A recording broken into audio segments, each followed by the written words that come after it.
السلام علیکم ورحمۃ اللہ۔ آج 24 جولائی 2024 ہے اور ہم نے 14 جولائی کو اپنا لیٹر ہیڈ چیلنج مناظرہ کے طور پر سوشل میڈیا پہ عام کیا، جو ہر سنی تک پہنچا، حتیٰ کہ وہابی دیوبندیوں تک پہنچا، اور ہمارے پاس پختہ رپورٹ ہے کہ پیلی بھیت میں مولوی سنابل تک بھی یہ لیٹر پہنچا، اور اس نے یہ کہہ کر جان چھڑائی کہ ہم غیر معروف لوگوں کو منہ نہیں لگاتے۔ اب اس بیل کو یہی نہیں پتا کہ معروف اور مجہول کیا ہوتا ہے۔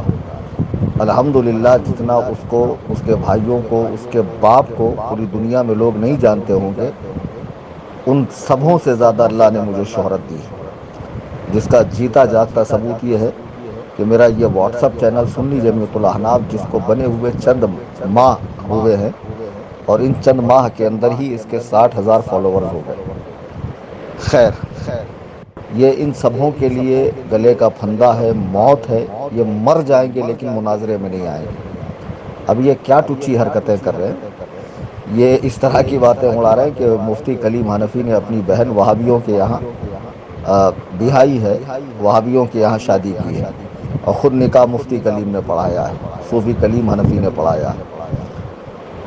تو میں بتا دوں، میری 6 عدد بہنیں زندہ ہیں، حیات ہیں، اور الحمدللہ سب سنی صحیح العقیدہ مسلمانوں کے گھروں میں ہیں، اور ہم 3 بھائی ہیں مجھے ملا کر، الحمدللہ سب کی رشتہ داری سنی صحیح العقیدہ لوگوں میں ہے۔ ایک بات جو شاید آپ میں سے کسی کو بھی نہ پتہ ہو اور خود ان کو بھی نہ پتہ ہو، تو میں بتا دوں کہ میرا جو وطن ہے وہ سرور پیپل گاؤں، تعلقہ مجلے گاؤں، ضلع بیڑ، مہاراشٹر ہے۔ تو سرور پیپل گاؤں سے میرے والد والدہ، ایک زمانے میں وہاں دشکال آیا تھا تو وہ سب ہجرت کر کے ممبئی آ گئے۔ تو جب ممبئی آئے تو یہاں انہیں ایسے لوگوں کی صحبت ملی، یو پی والوں کی اڑوس پڑوس میں، اور سیٹھ بھی ایسے ملے جو سرکار مفتی اعظم ہند کے مرید تھے۔ تو الحمدللہ یہ سب دامن رضویت سے وابستہ ہوئے۔ اچھا، جب یہ لوگ یہاں آئے تو گاؤں میں چونکہ کوئی سنی مدرسہ، مسجد اور سنی عالم اس زمانے میں پہنچا نہیں تھا، تو وہابی وہاں پہنچے، وہابیوں نے مدارس قائم کیے، وہاں جماعتیں جانے لگی، اور ہمارے خاندان کے جو افراد ہیں وہ سب کے سب جماعتی ہو گئے، دیوبندی ہو گئے، جن سے میرا کوئی تعلق، کوئی لینا دینا نہیں ہے۔ ابھی میں ایک اور چیز آپ کو بتاؤں کہ 3 محرم الحرام سن 2002 میں میرے والد کا وصال ہوا جری مری قبرستان میں۔ میں نے کھڑے ہو کر اعلان کیا، کوئی بھی وہابی، دیوبندی، بدبخت، حرام الدہر، رافضی ہو تو اس جنازے سے نکل جائے اور کسی طرح کا کوئی تعاون نہ کرے۔ تو اتنی جرأت و ہمت ہونی چاہیے۔ اور میری بہن کی شادی کا کارڈ چھپا تو اس میں بھی یہ بات درج تھی۔ تو یہ کیا ہمیں رد وہابیہ سکھائیں گے حرام خور، کہ جن کو تقریر کے لیے کھڑا کیا جائے تو سوائے گالیوں کے باپ بیٹوں کو کچھ آتا نہیں ہے۔ اصل رد ہوتا ہے کہ جو باطل فرقے والے عقیدہ رکھتے ہیں، قرآن و سنت سے جو وہ دلائل دیتے ہیں، ان دلائل کی کاٹ کرنا اور اپنے موقف کی دلائل دینا، اور اپنی بات کو قرآن و حدیث سے مستدل کرنا، یہ رد ہوتا ہے۔ یہ باپ بیٹوں کو آتا ہے؟ ذرا رفع یدین پہ میرا بیان سن لو، 1.5-2 گھنٹے کا، کئی غیر مقلدوں نے توبہ کی ہے۔ فاتحہ خلف الامام پہ سن لو، اللہ تعالیٰ کی عرش پر ہونے پر بیان سن لو، رافضیوں کے دجل و فریب پر، حضرات صحابہ کی عصمت پر، ان کے خطا اجتہادی پر میرے سینکڑوں بیانات دلائل کی روشنی میں، جہاں میں احادیث پڑھ پڑھ کر ترجمہ کر کے اور پھر اس کی شروحات بتاتا ہوں، اس کو کہتے ہیں رد کرنا۔ ان کو سوائے گالی دینے، پپا پپا، ڈیڈی ڈیڈی، وہ ہجڑوں، وہ حرام خوروں، وہ تطہیریوں، ان آتا کیا ان کتوں کو؟ اور اصل میں ان کے ساتھ ایسی زبان اس لیے بولتا ہوں کہ یہ حرام خور اسی لائق کے۔ اچھا، بہرحال، تو جب ہمارے گاؤں میں وہابیت پھیلی اور اب میرا اس علاقے میں جانا ہوتا ہے آس پاس میں جہاں سنی کچھ بچے کچے ہیں، مساجد وغیرہ ہے، میں ڈنکے کی چوٹ پہ ان کا رد کرتا ہوں، اور کسی بھی وہابی سے میرا کوئی لینا دینا نہیں۔ اب چونکہ وہ غیر اختیاری بات تھی، اور جو اختیار میں ہمارے تھا، بہنوں کا رشتہ، بھائیوں کا رشتہ، یا نئی جگہ رشتہ داری کرنا، ثم الحمدللہ ہم نے مسلک اعلیٰ حضرت کے ماننے چاہنے والوں سے ہی رشتہ داری کی ہے۔ اب وہ پتہ نہیں میری کون سی بہن ہے کہ جو وہابی کے یہاں جس کی شادی ہوئی اور میں نے نکاح پڑھایا، یہ حرام خور تو کڑیاں چھوڑتے رہتے ہیں۔ ابھی ایک پڑیا چھوڑ دی کہ میرے لیٹر ہیڈ کا مضمون مٹا کر اس پہ پتہ نہیں کسی طالب علم نے مضمون لکھ دیا، بیچارے کا املا تک درست نہیں ہے، پھیلا دیا میرے نام سے۔ اور آج ایک پڑیا چھوڑی کہ میں نے حضور محدث کبیر دامت برکاتہم العالیہ کے حوالے سے کہا کہ ان پر کفر پلٹا، معاذ اللہ ثم معاذ اللہ۔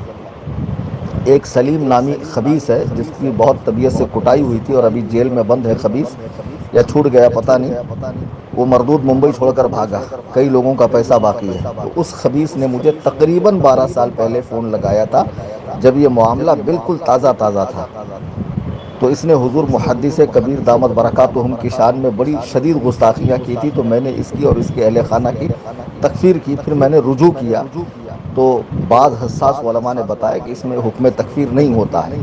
جب اس نے مجھ سے فون پر بات کی تو میں نے اس تکفیر سے رجوع کیا، نہ کہ اس لیٹر سے۔ وہ 12 سال پرانی ریکارڈنگ کہ بھئی جہاں بھی ہماری غلطی ہوگی ہم تو اہل حق ہے، اور حضرت عمر رضی اللہ تعالیٰ عنہ کا یہ قول ہمارے ذہن میں ہر وقت رہتا ہے، العار خیر من النار، شرمندگی آگ میں جانے سے بہتر ہے۔ اور اللہ تعالیٰ توبہ کی توفیق بھی اسے ہی عطا فرماتا ہے جسے وہ پسند فرماتا ہے۔ اپنی غلطیوں پہ ڈٹ جانے والا، اکڑ جانے والا ابلیس کا جانشین ہے، ابلیس کا پیروکار ہے، نہ کہ اللہ والا ہے۔ تو بہرحال میں نے اس بات سے رجوع کیا۔ پھر جب وہ کہہ رہا ہے کہ علامہ صاحب نے سنابل کے سسرے کو دیوبندی کہا، میں نے کہا اگر دیوبندی کہا اور اس معنی کے اعتبار سے دیوبندی کہا جو عقیدتاً دیوبندی ہوتا ہے، نہ کہ وطناً دیوبندی، نہ کہ صرف دیوبند میں جانے آنے کی بنیاد پہ اسے دیوبندی سمجھا گیا، عقیدتاً دیوبندی کہا اور وہ نہیں ہے تو حکم پلٹے گا، وہ کوئی بھی کہے۔ تو آگے میں نے کہا کہ حضور تاج الشریعہ کی بارگاہ میں معاملہ وہ فیصلہ آئے گا، اس نے آدھی ادھوری ریکارڈنگ کیوں ڈالی خبیث نے۔ اور پھر حضور تاج الشریعہ کا موقف حضور تاج الشریعہ کا فرمان آ گیا کہ علامہ صاحب حق پر ہے۔ ہم نے شروع دن سے آج تک علامہ کی تائید کی، آگے بھی کرتے رہیں گے۔ اور مولانا تطہیر صاحب قبلہ دامت برکاتہم جنہوں نے اپنی بعض عبارتوں سے جو ناپسندیدہ تھی، جسے علماء نے فرمایا کہ یہ ٹھیک نہیں ہے، انہوں نے رجوع فرمایا، تو رجوع فرمانے کے بعد کیا حق بنتا ہے کہ آپ ان کے بارے میں اس طرح کی بات کہیں، جو اتنا متقی، پرہیزگار، تہجد گزار اور عابد شب زندہ دار ہو، ہاں دن میں روزے رکھتا ہو، جس کی نوافل تک نہ چھوٹتی ہو۔ یہ کتے جو جمعہ کے دن سوتے پڑے رہتے، حرام خور پیر مرید، کیا ان کی حقیقت میں جانتا نہیں؟ ہاں، اور بدعات کو فروغ دے رہے، ان کی ٹھکائی تو میں 3 اگست کو ممرہ کی سرزمین پر فتاوی رضویہ ہی کی روشنی میں کروں گا، تشریف لائیے گا۔ بہرحال تو یہ ہے اس آڈیو کی حقیقت۔ اب سن لیجئے بھائی صاحب، انہی کے خاندان میں مولانا زرتاب رضا خان صاحب ہیں۔ تو شروع میں تو کچھ ان کی جانب سے بھی باتیں ہوئی تھی، بعد میں انہوں نے رجوع کیا، اور الحمدللہ آج وہ مرکز اہل سنت کے ساتھ ہے، انہی کے سگے چچا کے بیٹے۔ آج ان کا ایک ویڈیو میں نے دیکھا جس میں وہ فرما رہے ہیں کہ ہم سعد اللہ نگر میں قائد ملت کو لے کر آئیں گے، ابھی تو تمہاری دیواریں ہلی، بعد میں بنیادیں ہل جائیں گی۔ بتائیے، انہی کے خاندان کے لوگ ان پہ تھوک رہے، برہان میاں، زرتاب میاں اور حضرت مشہود ملت کے صاحبزادگان ان پہ تھوک رہے ہیں۔ کل ملا کے یہ 2 باپ بیٹے 3 اور ایک وہ گینڈا جیسا ہے، وہ جس کے ابا ابھی بھی جو ہے وہ آف ہوئے ہیں، وہ یا اس کا چھوٹا بھائی، ایسے کل ملا کے یہ 5-6 لوگ ہیں، اور کل ملا کے پوری دنیا میں ان کی 1000-1500 سے زیادہ مرید نہیں ہوں گے۔ ابھی میں ناگپور میں انہی کے رت کے لیے گیا، لوگوں نے کہا ان کا یہاں نام و نشان نہیں ہے، آپ رت کیا کریں گے حضرت؟ بتائیے، بڑے بڑے شہروں میں جن کا نام و نشان نہ ہو، جو زوال پذیر ہو، اب یہ کیا کر رہے ہیں؟ ایک چال چل رہے ہیں کہ بریلی سے خانقاہیں ٹوٹی ہے تو ساری خانقاہیں کو چاہیے کہ خانقاہ حشمتیہ سے ملے۔ تم تو بہت پکے مسلک اعلیٰ حضرت والے بنتے ہو، بہت سی خانقاہیں حسام الحرمین کو مانتی نہیں ہیں، خانقاہ مجیبیہ ہو گیا، پھلواری ہو گئی، جامعہ نظامیہ ہو گیا، نجیس الپادری کے لوگ ہو گئے، خانقاہ عارفیہ ہو گئی، ہاں یہ لوگ حسام الحرمین کو مانتے ہی نہیں ہیں۔ یہ علماء دیوبند کی تکفیر ہی نہیں کرتے ہو، تم تو علماء دیوبند کی اب بھی تکفیر کر رہے ہو، تو تمہارے لیے ان سے اتحاد جائز ہو گیا خبیثو، اب ان سے اتحاد جائز ہو گیا۔ اجمیر کے وہ رافضی مجاور جو صحابہ پر بھونکتے ہیں، اور تم تو صرف کہہ رہے ہو کہ ہم صرف تعزیہ داری کو جائز کہہ رہے ہیں، صحابہ کی عظمت کے حوالے سے ہم کوئی بھی سودا نہیں کریں گے، تو اب اجمیر کے رافضی مجاوروں سے ملنا جائز ہو گیا۔ میں آپ کو ان کی حقیقت بتاتا ہوں، بہت سے لوگ سوچ رہے ہیں یہ کون ہے، کیا میٹر ہے ان کا۔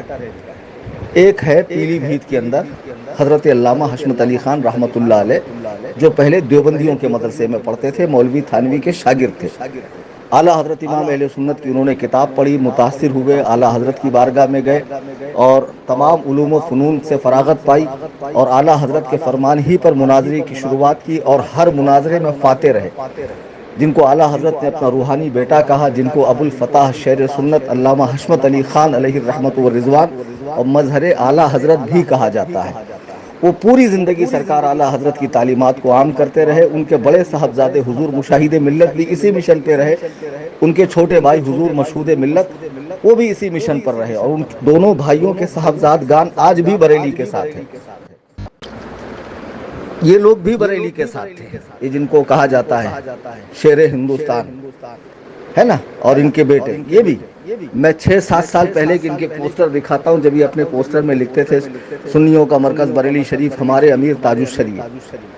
اب ذرا غور کیجئے، ایسا لکھنے والے اچانک اتنا پلٹے کیوں؟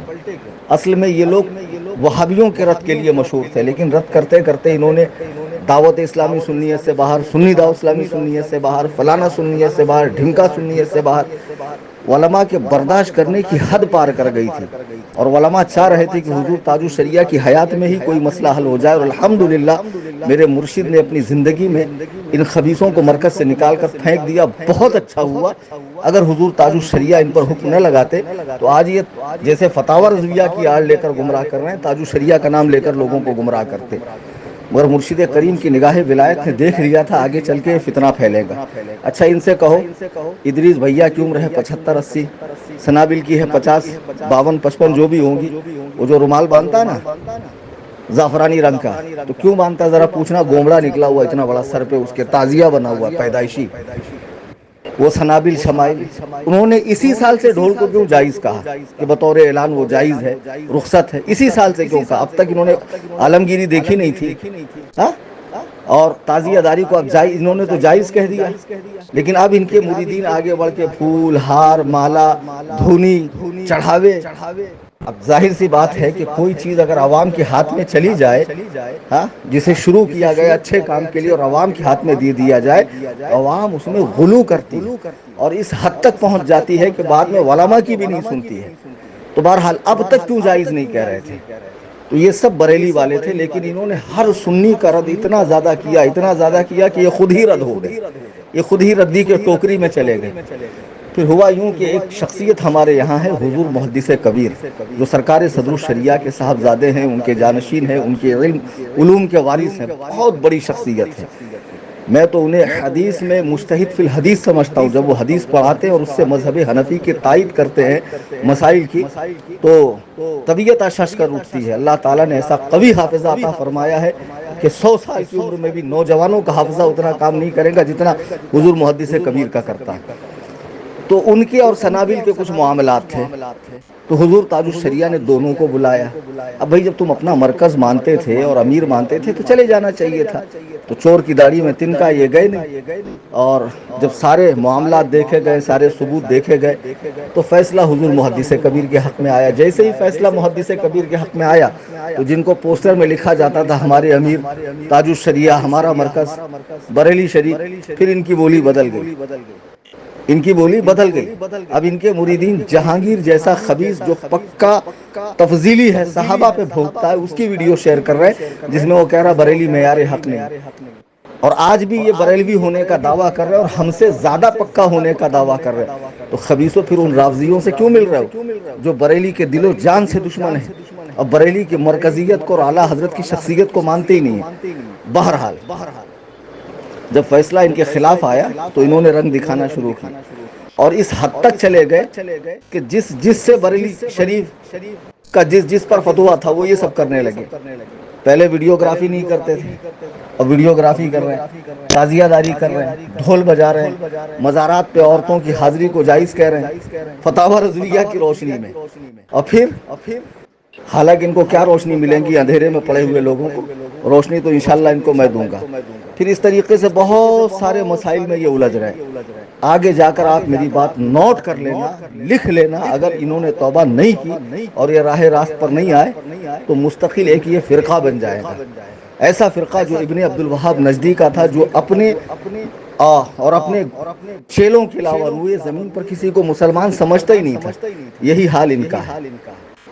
ان کو رد کیا کرنا آئے گا؟ گالیوں کا نام انہوں نے رد رکھا ہے، بکواس کا نام رد رکھا ہے، الزامات کا نام رد رکھا ہے۔ بتاؤ کہ فلانے کی بہن دیوبندی سے شادی ہوئی ہے اور اس نے نکاح پڑھایا، کوئی ثبوت نہیں، ہاں؟ اور فلانا نے علامہ کو کافر کہا، معاذ اللہ، اس کا کوئی ثبوت نہیں، آدھی ادھوری ریکارڈنگ ڈال دو۔ کل ملا کر یہ کہ ہم نے 10 روز پہلے چیلنج دیا ہے، تمہاری نظر میں ہم ان کے لائق نہیں، ہماری نظر میں وہ ہمارے خاک زیر پا کے بھی لائق نہیں ہے، میری نظر میں، اور حقیقت یہی ہے۔ بھئی اتنے بڑے علامہ ہو تو آتے کیوں نہیں؟ آؤ سامنے۔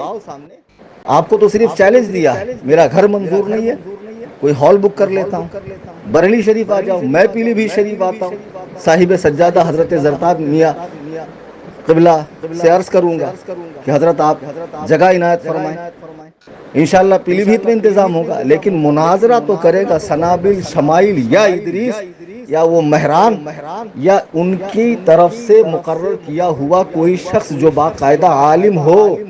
اور ایک افواہ پھیلانے بولے وہ تو عالم ہی نہیں کلیم حنفی۔ ارے بدبختو، اگر میں مناظرے میں میری سندیں حفظ کی، قرت کی، فضیلت کی، افتاء کی نہ لے کر آؤں اور ان پر مدارس اور علماء کی، مدارس کا نام علماء کی مہریں ہیں، رجوع کر لو ان مدارس سے کہ بھئی یہ فلاں سن میں یہ آپ کے یہاں سے انہوں نے حفظ کیا کہ نہیں، قرت کی کہ نہیں، فضیلت کی کہ نہیں، شعبہ افتاء میں انہوں نے داخلہ لیا یا نہیں، اس کی تکمیل کی یا نہیں۔ اگر میں جھوٹا ثابت ہو جاؤں تو بنا مناظرے کے آپ میری شکست کا اعلان کر دیجئے، اور میں خود اپنے آپ کو تسلیم کر لوں گا کہ میری شکست ہو گئی۔ ٹھیک ہے، میں مفتو ہو گیا، آپ فاتح ہو گئے، میں خود تسلیم کروں گا، لیکن شرط یہ ہے کہ سامنے آئے۔ اب اس کے بعد جو بھی ٹچی باتیں آئیں گی مجھے نہ بھیجا کریں آپ لوگ، آپ سمجھ جائیں کہ ان میں دم خم ہی نہیں ہے۔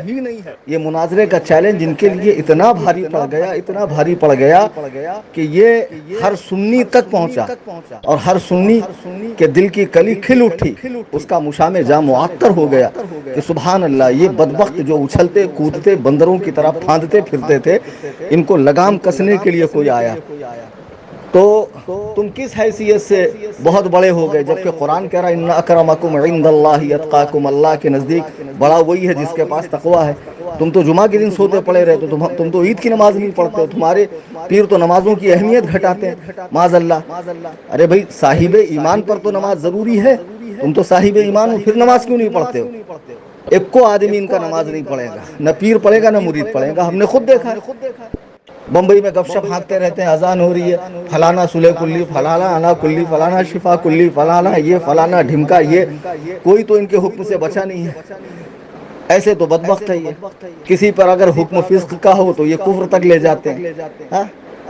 غرض کے نماز روزے سے یہ فارغ ہیں اور نرے جاہل ہیں، ان کی کوئی حیثیت نہیں ہے، اور یہ اپنے آپ کو بہت بڑا ترم خانہ سمجھے کہ ہم فلانے کو منہ نہیں لگائیں گے، ہم بہت باحیثیت ہے۔ تمہارے دادا باحیثیت تھے، تمہارے تایا حضور مشاہد ملت باحیثیت تھے، حضور مشہود ملت باحیثیت تھے، اور جو ان کے صاحب زادگان مسلک اعلیٰ حضرت پر قائم ہیں، ہم ان کی دست بوسی کریں گے صرف اس نسبت سے کہ شہر سنت کی اولاد ہے۔ احترام تو آپ کا بھی بہت تھا دل میں پہلے، لیکن تم نے خود ہی وہ احترام ختم کر دیا ہمارے دلوں سے، اس طرح کی باتیں کر کے، اس طرح کی حرکتیں کر کے۔ ہاں بتاؤ، میرے ہی نام سے میرا لیٹر جھوٹا پھیلایا جا رہا اور انہی کے مریدین پھیلا رہے ہیں، تو کتنے بڑے کذاب ہیں یہ۔ مریدین کو کام پر لگا دیا، چیلے چاپڑ کو، کیونکہ پیر صاحب کی ہمت ہی نہیں ہے کہ سامنے آ کر مناظرہ کر لے، چونکہ میں ان کی علمی حقیقت جانتا ہوں۔ اور آئیے سامنے بیٹھی، بھئی سندوں سے کیا ہوتا؟ سندیں تو کہیں سے بھی لی جا سکتی ہو، آپ پیر صاحب آپ کو آپ کا مدرسہ اسی سند دے گا۔ اعدادیہ سے لے کے فضیلت تک عالم کورس میں جتنی کتابیں پڑھائی جاتی نا للہ، سب سامنے رکھوں گا۔ ہاں پڑھ کے سنانا، میں مان جاؤں گا تم واقعی عالم، اور مجھ سے پڑھ کر سننا، تب تمہیں احساس ہوگا کہ تمہارا پالا کس سے پڑا ہے۔ ہاں، اور تم نے کہاں ہاتھ ڈالا، بنا منتر آئے تم نے جو ہے ہاتھ ڈال دیا ہے، اور یہ تمہارے لیے جو ہے موت کے برابر ہے۔ شرافت سے رہو، قاعدے سے رہو، جو چیلنج دیا ہے اسے قبول کرو، اگر قبول نہیں کرو گے ہم انتظار کریں گے اور ایک مدت کے بعد تمہاری شکست کا اعلان کریں گے۔ اللہ تعالیٰ ان کے فتنے سے، ان کے شر سے امت مسلمہ کی حفاظت فرمائے۔ آمین ثم آمین. فقیر محمد کلیم حنفی رضوی قصر ابو حنیفہ. آج 24 جولائی 2024 کو میں یہ ریکارڈنگ عام کر رہا ہوں.